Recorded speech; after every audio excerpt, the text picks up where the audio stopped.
La demande d'adhésion d'un État palestinien à l'ONU en septembre constitue une menace plus grave que celle du Hamas qui contrôle la bande de Gaza.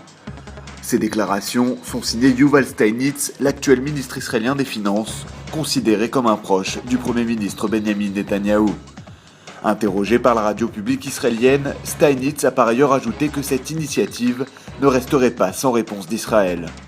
Plus incisif dans ses propos, le ministre des Infrastructures nationales Uzi Lando a affirmé pour sa part que les accords avec les Palestiniens seraient nuls et non avenus en cas de déclaration d'indépendance unilatérale.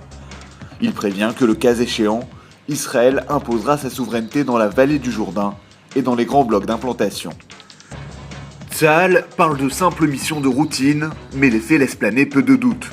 La marine israélienne vient de déployer 2 vedettes lance-missiles en mer Rouge, une mesure qui intervient alors que l'Iran a annoncé l'envoi d'un sous-marin et d'un navire de guerre vers le canal de Suez.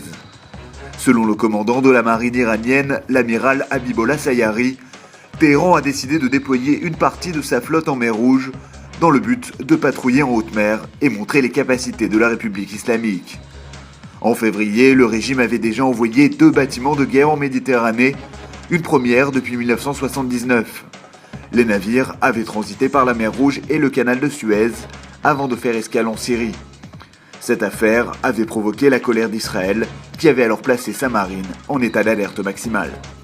Écoliers, collégiens et lycéens, ils sont ce jeudi 1er septembre 2 millions de jeunes Israéliens à reprendre le chemin de l'école.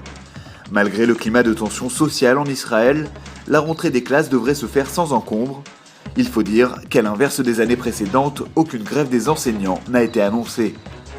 En visite dans la localité d'Itamar, où la famille Fogel avait été assassinée en mars dernier, le président de la Knesset, Reuven Rivlin, a rappelé l'importance de transmettre les valeurs du sionisme aux jeunes générations.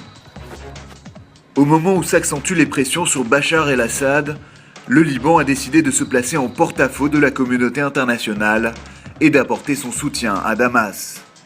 Le chef de la diplomatie libanaise, Adnan Mansour, a ainsi déclaré que son pays se portait aux côtés de son frère syrien, rejetant par la même occasion l'appel de la Ligue arabe à mettre un terme au bain de sang en Syrie. Selon les dernières estimations de l'opposition, au moins 2200 Syriens sont morts depuis que des troubles secouent le régime de Bachar el-Assad. Dans le même temps, les États-Unis ont décidé ce mercredi d'accroître les sanctions visant les responsables syriens. Mais ils excluent toujours de recourir à une intervention militaire. Des centaines de dirigeants venus du monde entier, des représentants officiels et des hommes d'affaires seront à Tel Aviv la semaine prochaine pour une conférence internationale visant à relancer la coopération entre Israël, les Palestiniens et les pays du monde arabe.